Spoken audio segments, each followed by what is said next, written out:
갈라디아서 5장 16절 한 절만 받들어 읽겠습니다. 갈라디아서 5장 16절. 내가 이르노니 너희는 성령을 따라 행하라. 그리하면 육체의 욕심을 이루지 아니하리라. 아멘. 오늘 말씀도 약간 어려울 수가 있습니다. 어려울 수가 있으니까 끝까지 잘 한번 경청해서 들으시길 바랍니다. 오늘 본문을 설명하기 위해서는 지난번에 잠시 제가 언급했던 것을 한번 기억을 되살려 보기로 하겠습니다. 고린도 교회하고 갈라디아 교회를 비교를 했습니다. 고린도 교회는 여러분들이 잘 알다시피 초대교회에서 가장 문제가 많은 교회가 고린도 교회였어요. 고린도 교회는 날마다 싸웠어요. 다툼이 있었다고. 그래서 그 문제를 세상 법정에 나가서 문제화 시켰던 그런 상당히 문제가 많은 교회였어요. 그 다음에 교회 안에 음행이 있었어요. 그리고 은사 문제 아주 복잡했습니다. 잘 알지 못했던 사람. 그 다음 우상제물 문제 가지고 아주 또 굉장히 시끄러웠습니다. 그리고 마지막으로 재물 문제, 헌금 문제 가지고 논쟁이 많았던 교회. 한마디로 이야기하면 복합적으로 종합 세트 같은 그런 문제가 아주 많았던 교회가 고린도 교회예요. 그런데 그 고린도 전후서를 읽어보면 책망하거나 이런 구절이 없어요. 그렇게 하지 마라, 나쁘다, 이렇게만 권면하고 계십니다. 지적하고 계시는 거예요. 그런데 고린도 전후서도 바울이 썼죠. 근데 똑같이 바울이 쓴 갈라디아서를 보면 4절 한번 보세요. 율법 안에서 의롭다함을 얻으려 하는 너희는 그리스도에게서 끊어지고 은혜에서 떨어진 자다. 이 무슨 말씀이에요, 이건? 끊어지고 떨어졌다, 하나님께로 떨어졌다, 끊어졌다, 이 뭐는 뭡니까? 이 대단히 무서운 말씀이에요, 이게. 고린도 교회같이 엄청나게 윤리 도덕적으로 문제가 많았던 교회에 대해서는 주님이 한 말씀도 안 하셨어요. 근데 반면에 이 갈라디아 교회는요, 뭐 끊어진다, 떨어진다, 이 뭐 이야기하면 어마무시한 무서운 말씀이라고 이게. 이 말씀은 윤리 도덕적이 이게 뭐 무시해도 된다는 이야기 아니에요. 윤리 도덕적인 문제하고 하나님의 뜻을 아는, 제대로 아는 교리 문제하고 이 두 개를 놓고 볼 때에 어느 것이 더 중요한 것인 것을 우리에게 시사하는 바가 큽니다. 근데 사람들은, 일반 우리들은 어디에 더 관심이 많아요? 눈에 보이는 윤리 도덕적인 문제를 놓고 사람을 평가한다, 이 말이에요. 야, 저 사람은 참 나빠, 저 사람 바람을 피네, 이렇게 평가하잖아, 그죠? 그래서 낙인을 찍잖아요.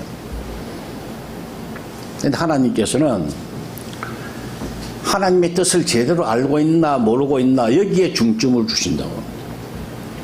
여기가 핵심이라고, 하나님 뜻은요.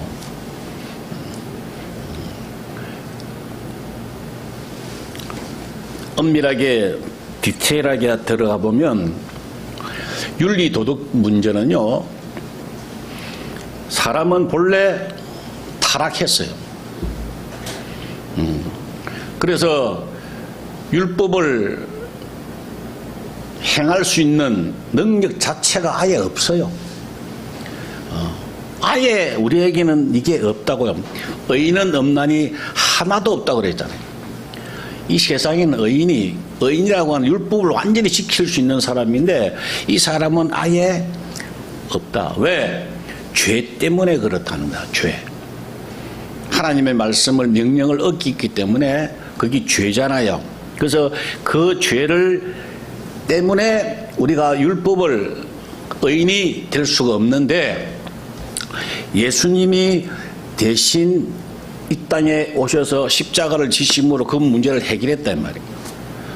그리고 우리가 할 수 없던 그 문제들, 율법을 지키지 못했던 그 무거운 짐들을 주님이 내가 대신 해주겠다 이 말씀이에요. 무거운 짐자들아 다 내게로 오라 그랬잖아요. 내가 너희를 쉬게 하리라. 그 짐이 뭡니까?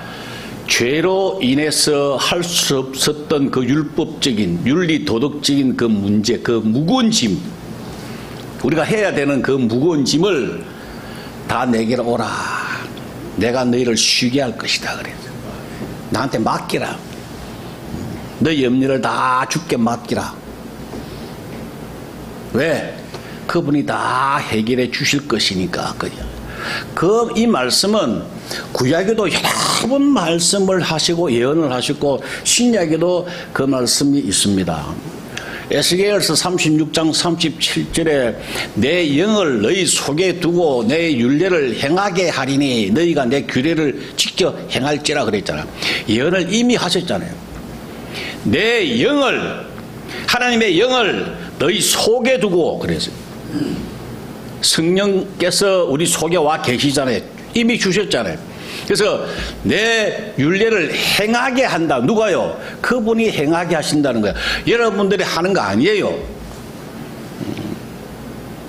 마귀는 여러분들이 하도록 할 수 있다고 헷갈리게 하는 게 마귀가 하는 짓이에요. 그거 다 놀아나고 있잖아요. 이 가짜 뉴스라고. 네? 빌립보서 2장 12절에도 하나님께서 선한 뜻을 우리에게 손을 두시고 행하게 하신다 그랬어요. 신약에도 구약에도 공통적으로 우리 약속하신 말씀이 그분이 하신다고 하는 이야기예요.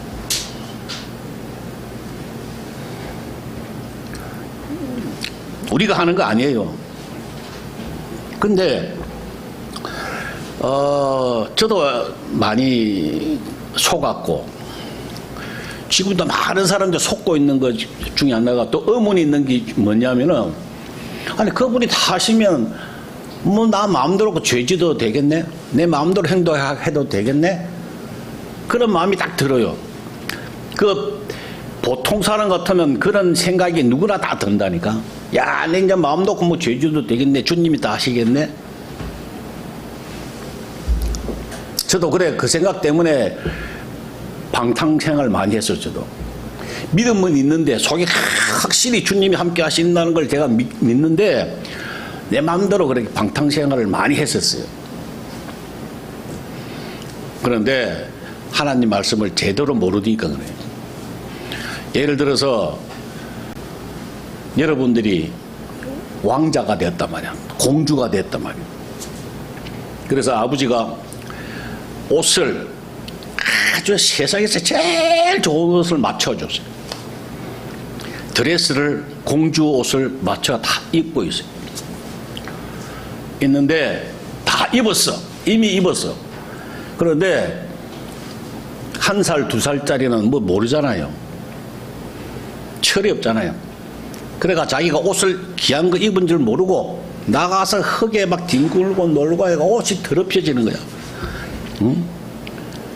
그런데 철이 들면 어떻게 합니까? 옷을 입혀놓으면 자기가 봐가 알잖아요. 알면 조심조심 다닌다니까. 옷을 더럽힐 수가 없어요. 남자들은 알잖아요. 군대 제대해가지고 예비군 훈련을 받으면 하여튼 군복만 예비군복만 입혀놓으면 사람이 달라진다니까. 저도 기억해보면 우리 동네 아주 점잖은 사람들이 있습니다. 양복 입고 매일 출퇴근했던 사람들이 있었는데 같이 예비군 훈련을 받으러 가잖아요. 예비군 훈련복을 입혀놓으면은 똑같이 그냥 아무 데 주지 않고 막 행동을 아무 데나 하고 말이야. 막 그 말도 거칠게 하고 막 그렇게 가는 것을 봤어요. 그러다가 그 다음날 양복 입고 갈 때는 또 아주 점잖해. 이게 옷이 굉장히 중요하다. 왜? 자기가 입은 것을 알거든요. 여러분들이 의인이 됐다고 하는 것, 하나님이 함께 하신다고 하는 것을 확실히 믿고 알면요, 죄를 지을 수가 없어요. 옷을, 너무 좋은 옷을 입고 있으면 함부로 더러운 곳에 안 가게 된다니까. 이게 더러운 데 간다고 하는 이야기는 아직 어려가지고 어린애 같아가지고 함을 뒹구는 것과 마찬가지라. 하나님의 말씀을 제대로 알면요, 절대 죄를 지을 수가 없습니다. 그런데 이 윤리도덕적인 문제는 약하고 어리고 또 성숙하고 여러 가지 단계가 있기 때문에, 그러니까 함부로 그것 가지고, 그 문제 가지고 함부로 이야기하지 말라. 믿음이 연약한 자를 너희가 봤대 그 의견을 비판하지 말라. 로마서 14장 1절에 말씀하셨잖아요. 함부로 비판하지 마라, 헤아리지 마라. 이 말씀은 다 똑같다는, 윤리도덕적으로 다 똑같은데 차이가 있다는, 하나님의 자녀로서 차이가 있다는 그 말씀입니다. 근데 반면에 이 교리 문제는요, 하나님께서 우리 죄를 위하여 엄청나게 희생을 하셨잖아요. 자기 아들을 이 땅에 보내주셔가지고 십자가를 통해서 우리 죄를 해결해 주셨잖아요. 그걸 은혜라고 하거든요. 선물이라고요. 그냥 무조건 받은 선물이라고요. 우리를 위해서 그 어마어마한 무시한 좋은 선물을 무시하고 다시 옛날로 율법으로 되돌아가고자 하는 것이 이 교리 문제라고요. 여러분, 주님이 십자가로서 다 죄를 해결해 주셨는데 다시 죄 문제를 내가 해결하려고 하면은 다시 예수님이 오셔서 십자가에 다시 돌아가셔야 된다니까요. 이거야말로 죄 중에 가장 악한 죄라고요. 주님이 해결해 놓으신 것을 다시 뭔가를 하려고 하는 이 세력들, 그 시도하는 바, 이거는 어마어마무시하게, 그래서 오늘 본문에 끊어지고 떨어지고 잘라버리겠다고. 그런 사람은 생각을,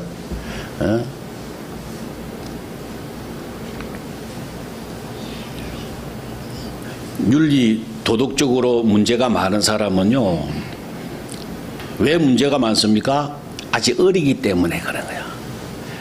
어리기 때문에. 그래서 하나님의 말씀을 예수 그리스도의 은혜와 그를 아는 지식에서 자라가라 그래. 그 아는 예수님을 알고 이 교리를 잘 제대로 진리를 알아가면, 자라가면 윤리 도덕적인 문제는 자동적으로 해결됩니다. 안 하게 된다는 거야. 자기가 옷을 입었으니까 아니까 문지구덩이 안 들어간다 이 말이야. 윤리 도덕적인 문제는 그렇게 점점 좋아져요. 그런데 이 교리 문제는요, 이 율법과 하나님이 주신 은혜를 교묘하게 섞어요.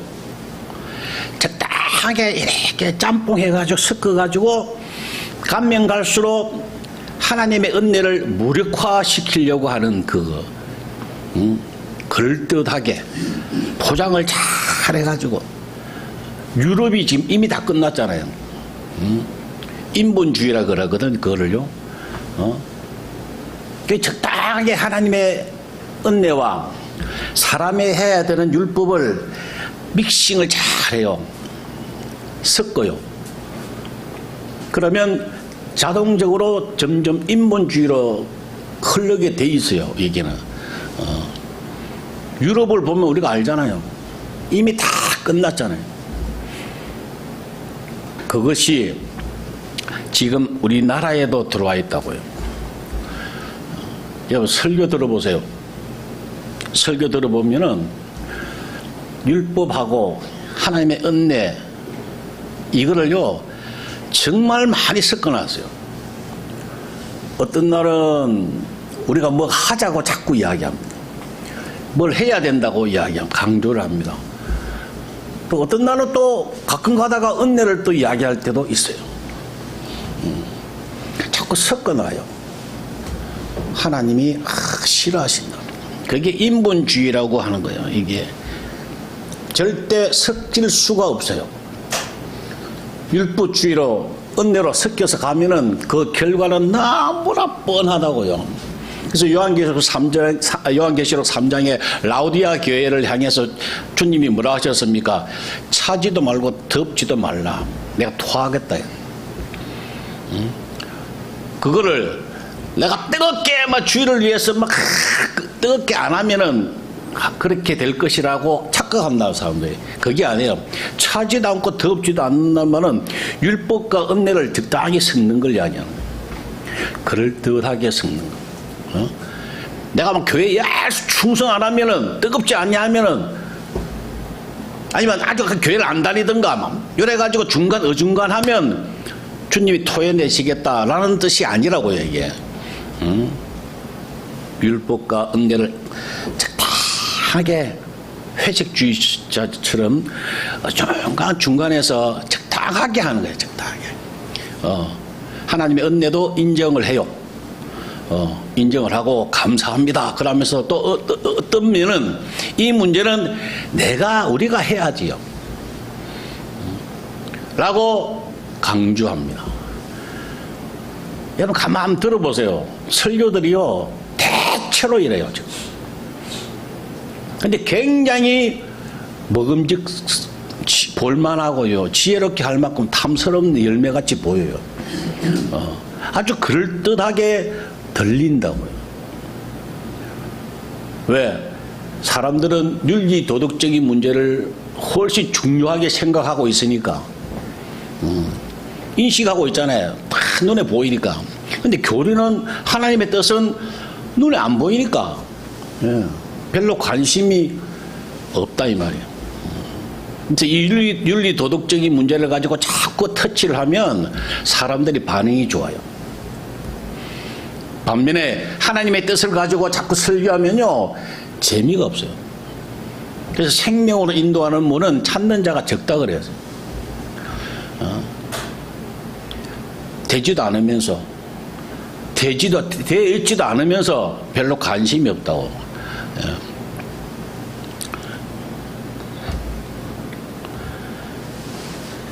하나님 말씀 외에는 더 어떤 것도 섞어서는 안 돼요. 치우쳐서는 안 돼요. 오늘 본문에 보니까 성령을 따라 행하라. 그리하면 육체의 욕심을 이루지 아니한다. 선택하라 이 말씀이거든요. 육체의 욕심을 따라가든지 성령을 따라가든지 선택하라 이 말씀이거든요. 육체의 욕심이 뭡니까? 육체의 욕심, 우리 육체의 욕심이 뭡니까? 나를 위한 거예요. 나를 위한 거. 오로지 나를 위해서 따라갈래? 나를 위해서 살래? 성령을 따라 살래? 선택하라 이 말씀입니다. 육체의 욕심은 율법을 지켜서 내가 지켜서 내가 의인이 되려고 하는 자기 중심적인 생각을 육체의 욕심이라고 합니다. 모든 중심이 자기가 들어있는. 성경에 모세를 필두로 해서 많은 선지자들이 나오고요. 신약에는 바울을 위시해서 많은 제자들이 등장을 합니다. 이 사람들이 특별한 사람들이죠. 그런데 이 특별한 사람들이 삶이 그냥 녹록지 않다고요. 다들 힘들게 살았어요. 모세도요, 인생을 한번 보세요. 굉장히 힘들게 살았어요. 가장 영향력이 있던 사도 바울도요, 엄청나게 힘들게 살았잖아요. 육신적인 환경을 이야기하는 겁니다. 그 내적, 영적 상태를 이야기하는 것이 아니고 환경을 이야기하는 겁니다. 왜 그렇게 하셨습니까? 하나님께서는 그 사람을 통해서 다른 사람들에게 하나님의 뜻이 전달되기를 원하시는 거지, 그 사람을 특별하게 만드시는 것이 목적이 아니라 그 말이에요. 잘 이해를 하셔야 돼요. 오늘날 또 하나님께서, 그 능력의 하나님께서 여러분들 각자요 얼마든지 귀하게, 최고로 귀하게 만들 수 있어요. 그렇잖아요. 여러분들 각자가 엄청나게 귀하게 만들 수 있다고 하나님 얼마든지 하실 수 있어요. 근데 안 하십니다. 왜 안 하실까요? 자기 부인을 하게 하는 것이 이 땅에 사는 목적이거든. 우리가요, 이 땅에 사는 우리가 목적은요, 잘 먹고 잘 살고 건강하게 막 이렇게 폼 잡고 살아라고 이 땅에 지금 사는 것이 아니라고요. 그것은 죽어서 영원한 천국 가면 영원토록 그렇게 살아요. 그 아무것도 아니에요. 그는 우리 이미 다 보장받은 사람이에요. 그 우리에게 다 있다고. 그러나 이 땅에서 우리 100년 동안 사는 것은 목적이 뭐냐? 오로지 자기 부인해서 이 사탄처럼 다시 하나님 앞에 항거하지 못하도록. 왜? 하나님의 자녀니까 영원토록. 사탄 마귀는 하나님 앞에 대적했잖아요. 하나님같이 되려고 했잖아요. 하나님처럼 되려고 했거든요. 그거 못하게 여기서 훈련시키시는 것이 목적이라 이 말이야. 자기 부인이 목적이라 이 말이야. 이 땅에 살 동안에는. 그걸 제대로 알아라 이 말이십니다. 내가 고생한다고 하나님이 나를 안 사랑하시는 것이 아니라 이 말이야. 내가 아프다고 하나님이 나를 무시하고 벌 주는 거 아니라 이 말이야. 그런 걸 통해서 자기 부인하라고, 하나님의 자녀답게 만들려고 하는 하나님의 큰 섭리가 있는 거예요. 거기에는 하나님의 사랑이 꼭 있어요. 누가복음 18장하고 19장을 보면요, 주님께서 두 사람을 아주 비교를 하셨어요. 성경에 보면은 굉장히 많은 부분에 구석구석이 보화와 같은 말씀들이 많아요. 근데 누가복음 18장에는 누가 나오느냐면은 부자 청년이 나와요. 그 다음에 바로 이어서 19장에는요 삭개오가 나와요. 이 두 사람들 공통점이 뭐냐? 물질 문제에 관하여 어떤 열매를 맺었느냐 이거거든요. 잘 살펴보면요, 이 부자 청년은 부자지요. 그 다음 청년이죠. 젊었죠. 아주 조건이 아주 좋습니다. 예의도 바르고.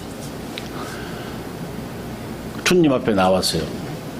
주님의 제자가 되려고 했습니다. 목적이 뭘까요? 자기도 저 제자들처럼 유명한 예수님 같이 자기도 되어보려고. 목적이 그거예요. 누구를 위해서요?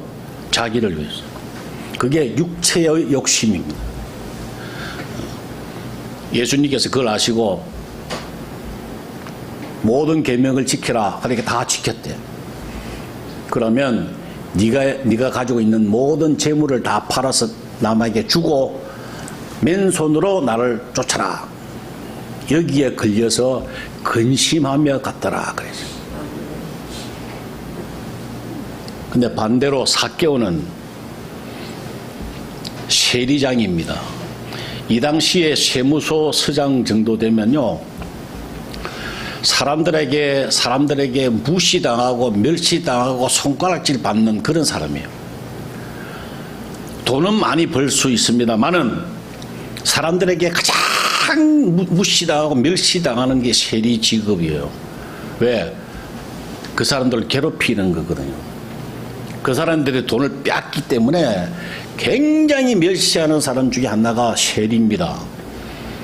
그 다음에 삭개오는 키가 작았다 그래서 외모도 환경도 모든 것이 안 좋아요.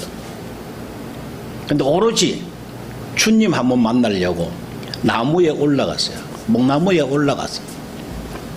목적이, 이 부자 청년은 자기를 위해서, 육체 욕심을 위해서 주님을 만났어요. 근데 삭개오는 오로지 그냥 주님 한번 뵈려고. 그 주님께서 만나 주셨어요. 그랬더만 사교가 하는 이야기가 나의 있는 재산의 절반을 다 나눠주겠습니다. 내가 혹시 잘못해서 욕심으로 잘못해서 내가 얻은 물질이 있다 그러면 내가 갑줄로 갚겠다고. 응? 여러분, 육체 욕심은요 지갑이 열리지 않습니다. 근데 하나님 만나려고 순수하게 주님 만나려고 온 사람은요 지갑이 막 열려요. 그렇죠. 교회 안에서도 마찬가지라고요. 진짜 은혜 받은 사람과 그렇지 않는 사람은 재물의 관리해 보면 알 수 있어요.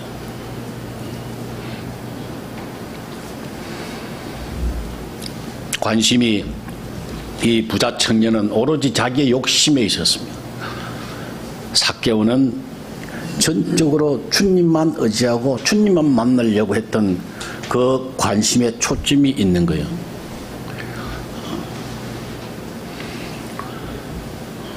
오늘 말씀을 일찍 정리하고자 합니다.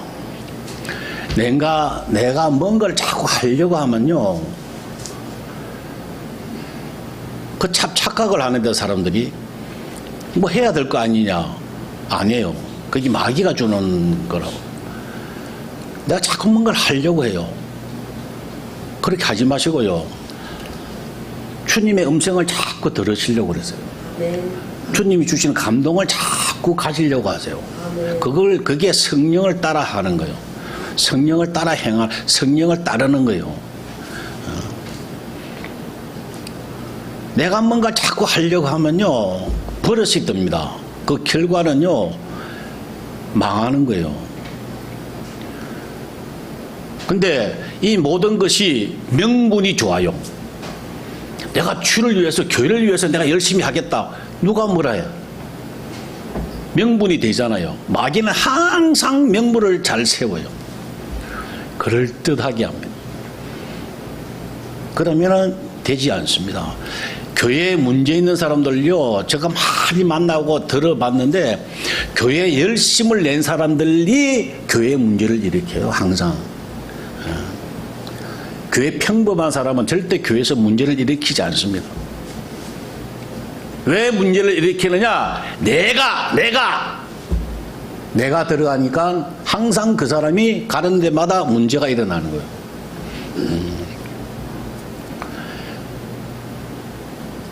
탁구를 한번 제가 배워보려고 친구한테 이야기를 했더만, 친구가 하는 이야기가, 야, 힘을 빼. 그래. 아니, 힘 빼가지고 어떻게 탁구 치노? 그랬더만, 힘을 빼야 된대. 그래가지고 한 번은 이제 속온선 치고 탁구를 하는데 그냥 힘 빼가지고 그냥 자세만 신경 써서 그냥 툭 치니까 잘 들어가더라고요. 근데 잘 들어가니까 또 욕심이 나서 스매싱을 하려고 힘을 딱 줬더만 그냥 날아가더라고요. 예? 여러분, 내가 뭔가를 하려고 딱 하면요, 일이 어긋납니다. 주님이 하시는 대로, 주님 성령을 따라 순종하면요, 항상 열매가 아름답게 맺혀져요. 그런데 문제가 제가 해보니까 시간이 필요해요. 이 문제는 시간이 필요합니다.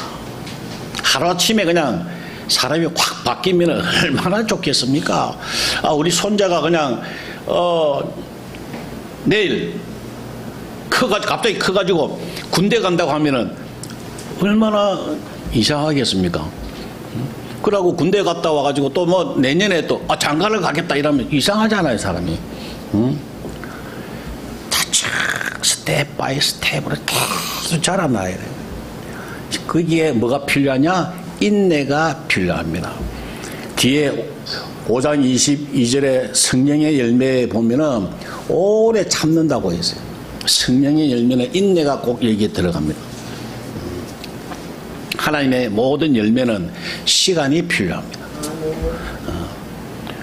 오늘 또 하고 내일 또 순종하고 성령께 기도하고 계속 그렇게 하고 계속 하면 한 달, 1년 계속 지나면 되어진다고요. 아멘. 내가 뭔가를 하려고 하지 마세요. 마음적으로도 생각적으로 내가 앞서려고 하지 마시라고요. 그냥 그분께 다 맡기라고, 힘을 빼라고. 그게 자기 부인의 훈련입니다. 그렇게 하면 매 지나면은 그때부터 하나님이 하세요. 그때는 실수가 없어요. 되돌아가는 것이 없다고. 이것저것 많이 하지 마세요. 이것 해보고 저것 해보고 이 말씀 들어보고 저 말씀 들어보고 여기 세미나 갔다가 저기 세미나 갔다가 온갖 다 하고 막 엄청나게 사람을 돌아다니잖아요. 그게 열심이 아니에요. 미련한 거지. 절대 미련한 겁니다. 안 돼요. 그냥 다 맡기고 주님께 맡기고 주님이 따라 하겠습니다. 그러면 주님께서 여러분 실력을 다 아세요. 다 사정하고 모든 건 너무 잘 아세요. 머리털도 헤아리시는데 그렇게 마음만 딱 정하면 그분께 딱 의지만 하면 그 다음부터 주님이 하신다니까요. 수준에 맞도록. 근데 걱정을 해가지고 막 어떻게 내가 이렇게 해봐야지, 내가 베드로처럼 어떻게 해야지, 바울처럼 해야지. 개뿔은 아무 열매도 없어요. 오늘 이 시간부터 힘을 빼시고요. 그분께만 의지하고 주님만 바라보고 어떻게 할까요? 눈만 뜨면 주님만 찾으시라고. 그렇게 하면 올해는 자라나야 돼요. 언제까지 맨날 어린애처럼 그렇게 살 수는 없잖아요. 그래가 돌아가시면 아무 상도 없다고요. 예수님 옆에 우편 강도처럼 아무것도 없으면 그거 뭐 참 영원토록 살 것인데 얼마나 안 좋습니까? 이왕이면 여기서 조금만 신경 쓰면 하늘에 상급이 부하가 있다 그랬잖아요. 영원토록 살 것인데 영원토록 큰 상급 받고 살면 좋잖아요. 그걸 따라가는 사람이 지혜로운 사람이에요. 개털 모자 쓰는 것도 지옥 가는 것보다 비교할 수 없죠. 엄청나게 귀하죠. 그러나 거기보다 더 지혜로운 사람이 되자고 하는 이야기입니다.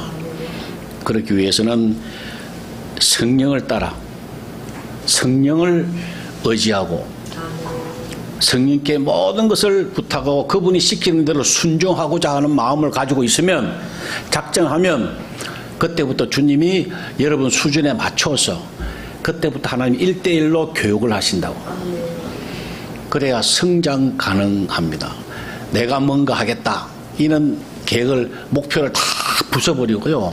올해는 주님께 모든 걸 맡기겠다. 말하는 것도 맡기고 생각하는 것도 맡기고 모든 걸 주님 앞에 맡기겠다, 이렇게 작정하시는 여러분 되시기를 주의 이름으로 축원합니다. 아버지 하나님 감사합니다. 오늘 또 부족하고 연약한 저희들을 깨닫게 하셔서 감사합니다. 주님 따라 살기를 원합니다. 주님 받아 주옵소서. 인도하여 주옵소서. 품어 주옵소서. 결단코 옆길로 가지 않도록 주님 끝까지 주님 붙잡아 주옵소서. 예수님의 이름으로 기도 올리옵나이다. 아멘.